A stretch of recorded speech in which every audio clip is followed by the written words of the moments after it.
Good morning. Oh, what a day. What a lovely day. It's a pleasure to be addressing the Wake Forest graduating class of 2015. I want to start by thanking the administration and the trustees for inviting me to speak. I want to thank them for giving me an honorary doctorate of humanities. I'm a huge fan of humans. I have to thank them for this thing around my neck. There's nothing you want on a chilly day like today than a nice scarf. And I especially want to thank the university president, Nathan O. Hatch, known to you as Nate Dogg. Natty O, the Hatchet, Hatch Adams, Senator Orrin Hatch, Angel Dust. And I only made a couple of those up. Of course, we mustn't forget the parents, who to get you students to this day have sacrificed so many things, primarily money. I'm sure there are other things they've sacrificed, but I'm going to guess that money's the one they bring up most often.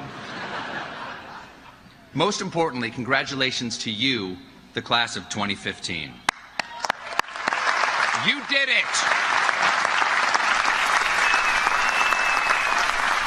And you look amazing. Although it's a little embarrassing, you all showed up in the same outfit. Really, I mean, even all the accessories are the same. Everyone has a black and gold tassel. Or is it blue and white?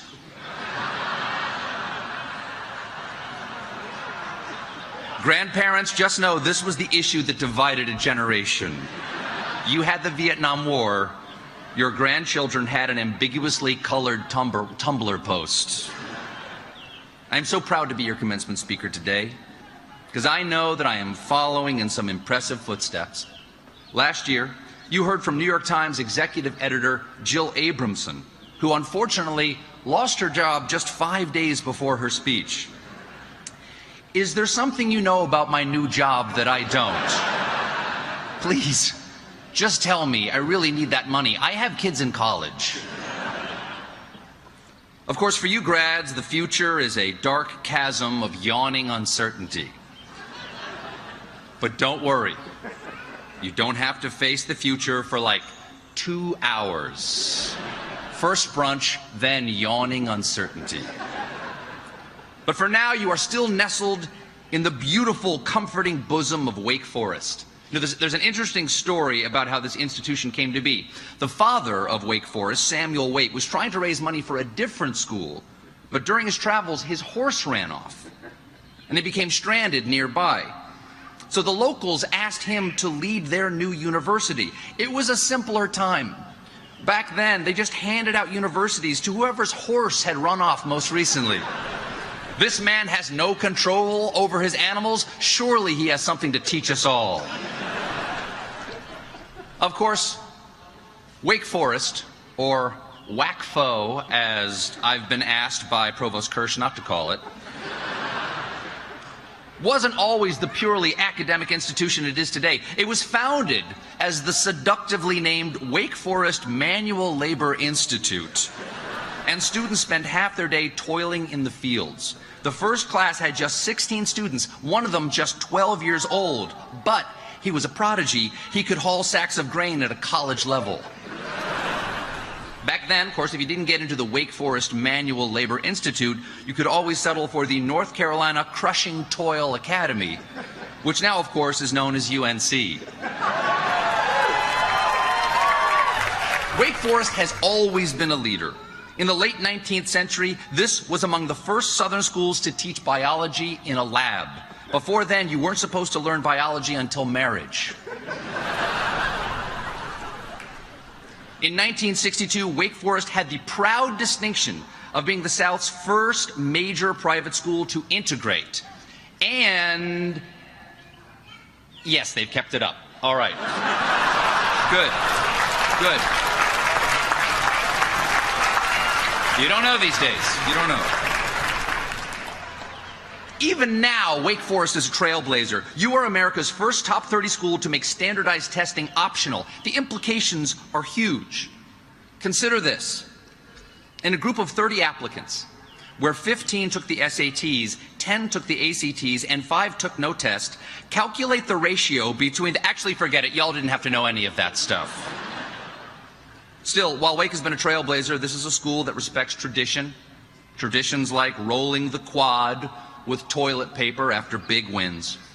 And this is actually an eco-friendly tradition because, looking at this season's win-loss record, you guys saved a lot of paper.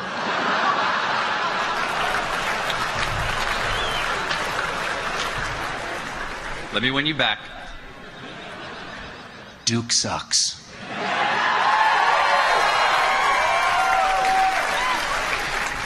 I do want to say one thing that I love about rolling the quad. It really sticks it to the trees. I mean, covering a tree with the processed pulp of its relatives, that sends a harsh message.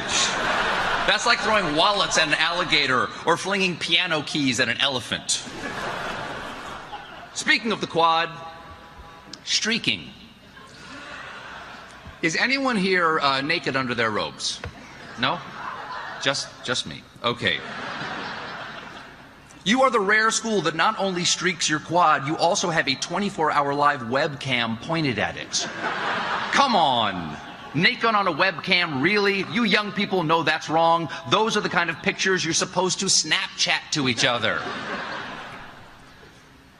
You people also have campus traditions that are people. I want to give a shout out to Mr. Dean Shore, the university barber. Is he right there? There he is. Dean actually contacted me first by sending me a Facebook request the minute my plane landed. He's a friend to so many students and a real throwback to a simpler time because when your biggest local celebrity is a barber, you're basically a medieval village. But of all the local celebrities, none is more famous than your mascot, the Demon Deacon. Everybody loves the Deacon. When he rides out on his motorcycle during basketball games, the crowd erupts with a madness that can come only from the passion of true fans or from inhaling motorcycle fumes in an enclosed space. Clearly, Wake Forest has come a long way since it was a labor school founded by a horseless drifter. But as great as Wake Forest is, Wake is your past now. It is my responsibility as a commencement speaker to prepare you for what awaits you in the future. Here it is. No one has any idea what's going to happen. Not even Elon Musk. That's why he's building those rockets. He wants a plan B on another world. But whatever happens, I think it's entirely appropriate that I'm the one talking to you right now. Because I just spent many years learning to do one thing really well. I got so comfortable with that place, that role, those responsibilities, that it came to define how I saw myself. But now that part of my life is over. It's time to say goodbye to the person we've become. We've worked so hard to perfect and to make some crucial decisions in becoming who we're going to be. For me, I'll have to figure out how to do an hour-long show every night. And you, at some point, will have to sleep. I am told the Adderall wears off eventually. Good luck. But this uncertainty is not new to your generation. The future is always uncertain. The only thing we can sure will happen in 2016 is that we'll elect a new president. And that between now and then, about this many people will run as the Republican nominee. Yes, you are graduating into an election year, which is a technical term for 2 years before an election. A lot of candidates will be vying for your attention, and you will perform the ultimate civic duty, deciding for whom you will swipe left and for whom you will swipe right. Because I think we're voting on Tinder now. At least the Republicans are. Democrats might be voting on Grindr. I don't know. And with all these people appealing to you, you're going to have to learn pretty damn quick how to tell the difference between hype and substance. So to keep folks from selling you things and ideas that aren't true, you will need a well-calibrated BS detector. And luckily, I'm selling them today. For the low, low price of just $89.95, order now and I'll include an anti-flim-flam travel case. That's Stephen Colbert's BS detector. If you buy it, that means you needed it. And if there's one thing you need even more, it's your own set of standards. It may seem counterintuitive now, but once you leave here, you may miss being graded on all your work. Because when you're out of school, there are no objective criteria for achievement anymore.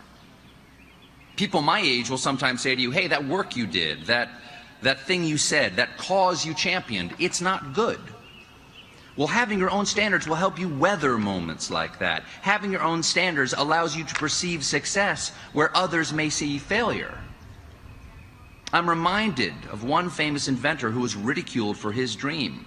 But flash forward 15 years to today, and do we or do we not now all ride Segways to work?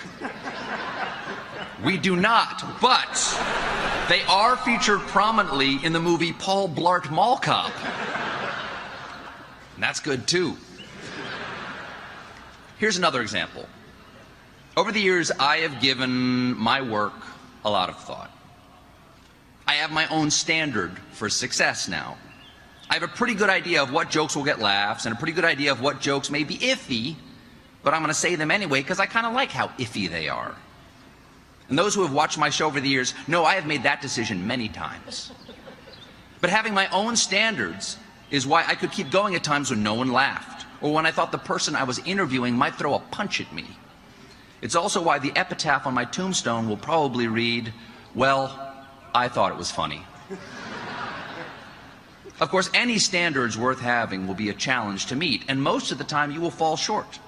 But what is nice about having your own set of standards is that from now on, you fill out your own report card. So do yourself a favor. Be an easy grader. Score yourself on a curve.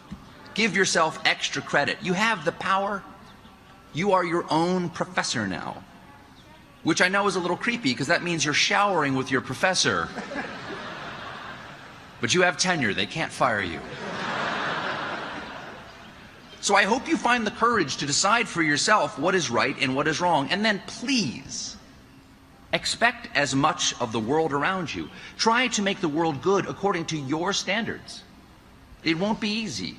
Get ready for my generation to tell you everything that can't be done, like ending racial tension, or getting money out of politics, or lowering the world's carbon emissions. And we should know they can't be done. After all, we're the ones who didn't do them. Your job, pro humanitate, is to prove us wrong. Because if you don't prove us wrong, then forget everything I've been saying. And instead, I'd like to leave you with a bit of wisdom I picked up from a documentary I saw this weekend, Mad Max Fury Road. All you young people really need to succeed in the future is a reliable source of fuel and a fanatical cadre of psychopathic motorcycle killers. May you ride eternal, shiny, and chrome. Thank you for the honor of addressing you, and congratulations again to the Wake Forest class of 2015.